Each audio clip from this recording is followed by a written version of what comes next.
My wife, Lynn, and I have been together for 6 years and married for 11 months. Our entire history together has been very normal, and never once have I noticed any weird behaviors or red flags. I can't stress enough how out of character this whole thing is for her. Lynn is very kind, intelligent, and thoughtful. She's always been the no-nonsense type of person. Being childish or trying to scare me is not something she'd normally do. She doesn't even like watching horror movies. When we first started dating, she agreed to watch The Shining with me because she knew how much I loved horror. She was so scared that she didn't even make it through half of the movie before we had to turn it off. She isn't into anything creepy and has never been into pranks. It's just not her cup of tea, and that's fine. But that's what was so strange about this. It's just so unlike her. I should also add that she never had any mental illnesses as far as I am aware. It doesn't run in her family. I know some people are able to hide their mental health problems, but in the 6 years we've been together, I think I'd seen some sort of sign. 2 months ago, I was in the kitchen making myself some coffee for work. I was running a bit late, and I knew I wouldn't be able to make it to Dunkin' Donuts for my usual morning fix. I took a sip of my coffee as I hurried down the hall towards the front door. When I happened to notice Lynn peeking at me from around the corner ahead of me, I could only see her eyes, a strand of her long, dark hair hanging beside the wall. The rest of her body was concealed behind the corner. I nearly spilled my coffee when I saw her. I did bring the shit out of my lips. "Jeez, Lynn," I said, wiping a few drops off my coffee. "You scared the shit out of me." She immediately popped out of view like a little kid that had been caught. I heard her scurry off towards the living room, and by the time I got to the front door, she was out of sight. It was really weird and just totally out of character for her, like I said, but I also found it kind of funny that she was being more playful and a little less serious. I shouted that I loved her and called her a weirdo, and I shut the door behind me. I heard her laughing. Her behavior was a bit odd, but it certainly wasn't something to call a priest over. I forgot about it by lunch, and by the time I got home, she was her normal self. I didn't bring it up, and neither did she, and life went on. The next incident happened 3 days later. It was around 2 a.m., and I had woken up to get a drink. I was standing at the kitchen island, jug of OJ in hand, when I felt a strong feeling that I was being watched. For whatever reason, I looked down at the floor and saw my wife's face staring back at me. She was peeking at me from the other side of the island, staring up at me with unblinking eyes and grinning like Chester the cat. I screamed. I'll admit it, not out of irritation but fear. For some reason, at that moment, I was scared. At the sound of my scream, Lynn scuttled backwards out of my view, her hands and feet smacking the tile floor as she hurried out of the kitchen on all fours. I didn't run after her or even yell after her. I just stood there and frozen, in shock, wondering what the hell just happened or possessed her to do that.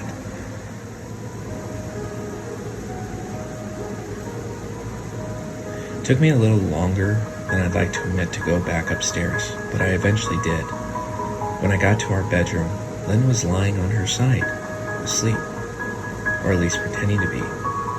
I stood there for a while, watching her breathing to be sure she was really asleep. I had that feeling she might jump out at me any moment, but I got into bed. She didn't even move. Her breathing was soft and deep, and I was starting to wonder if I dreamt the whole thing. The next morning I waited for her to come down for coffee, and after handing her a mug and kissing her cheek, I decided to ask her about it. "What was that about last night?" I asked, keeping my tone light so I didn't offend or embarrass her. She frowned over her cup of coffee, shaking her head like she had no clue what I was referring to. "You were peeking at me again, from over there," I said, pointing to the spot on the floor by the kitchen island. She followed my gaze, and when she looked back at me, she burst out laughing. She laughed so hard that I couldn't help but join her. "You creep the hell out of me sometimes, you know that?" I said. She giggled and set her cup of coffee on the counter and wrapped her arms around my neck. "You creep me out all the time, so I guess we're even," she teased. We said our goodbyes, and I left for work. As I drove, I kept thinking about how creepy it had been seeing her grinning at me from behind the island like that. The sounds her hands made on the floor as she crawled away. I told myself she was just trying to be silly, just trying to join me in my love of all things horror. I was not afraid of her, but it still didn't sit right with me. I started seeing her peeking at me more and more. Sometimes she'd be peeking out from behind the couch or living room curtains. Once she managed to get inside her grandmother's old truck that sits at the front of our bed. I might not have known she was there at all, had the truck's old hinges not given her away. She had the lid popped up, just enough so that only half of her face peeked through. She'd been grinning like an excited toddler. It was unnerving. I didn't even know what to say to her. All I could do was stare. When I finally found my voice, I asked her why on earth she was doing this. She didn't answer, but she had slowly closed the lid, shutting herself inside the truck. I just walked away, feeling disturbed. I didn't understand why she was doing it, but it clearly made her happy. I just hoped she would tire of this game quickly. Lynn didn't peek at me for the next 2 weeks. I started to think she was done with her weird prank, and I was relieved. We were watching a show on Netflix one night, and I jokingly said that I hadn't seen her peeking at me lately, and she must have given up on her spy game. She looked up at me with a small smile and said, "Maybe I've just gotten better at it." I didn't say anything, but I wondered whether or not she was joking. For the next few days, I couldn't stop thinking about what she said. Was she still peeking at me when I wasn't looking? And I just hadn't noticed? And if so, what the hell was she getting out of this? I still started to feel paranoid constantly, checking whether she was watching from around the corner or behind a door. I was jumpy whenever I was home and she wasn't in full view of me. I felt stupid and a little crazy, but after a few weeks without incident, I began to relax. I stopped checking behind furniture and walls and told myself it was just a bad memory. Then a few days ago, it got so much worse. Lynn left to go to a friend's, and I lounged on the couch and played a couple of games on my laptop. Around 9 p.m., I hopped in the shower, and I was washing the soap from my hair. I felt that awful feeling that I was being watched. I slowly opened my eyes and almost had a frickin' heart attack. Lynn was peeking from behind the shower curtain. Her entire head stretched into the shower, leaving just her body outside. Her long dark hair hung against the curtain, the ends dripping with water. Her mouth hung open in a terrible grin. Eyes wide and red, as if she hadn't blinked in a while. I screamed and jumped back against the wall. She didn't move, nor did her smile waver. Her makeup ran down her cheeks in 2 black streaks. She looked giddy and completely deranged. I was terrified. We stood like that for a few moments, neither of us saying a word. Finally, after what felt like forever, she slowly pulled her head back out of the shower, and I watched her blurry figure through the curtain as she moved backwards towards the bathroom door. A second later, the bathroom door slammed shut, hard enough to rattle the mirror. I screamed again, and jumped out of the shower to lock the door. I stayed inside the bathroom for over an hour. Maybe I overreacted to some of you, but joke or not, I wasn't going to put up with this crazy shit anymore. That's what I kept telling myself as I paced in my bathroom, stopping to listen at the door every few minutes. Suddenly I heard a muffled sound, and I pressed my ear against the bathroom door, straining to listen. I couldn't hear anything, but I envisioned Lynn standing on the other side of the door. giggling at her joke. I felt a sheer of anger. I was beyond pissed at being made to feel so scared in my own house and made to hide in the bathroom for an hour. All for what? Some joke? If it was a joke, it was an awful one. "What the hell, Lynn?" I snapped. "This shit is getting really annoying." I waited for her to apologize or to call me a jerk. Then said I heard a faint moan. So quiet. I wonder if I heard it at all. And then complete silence. "Lynn?" I called out.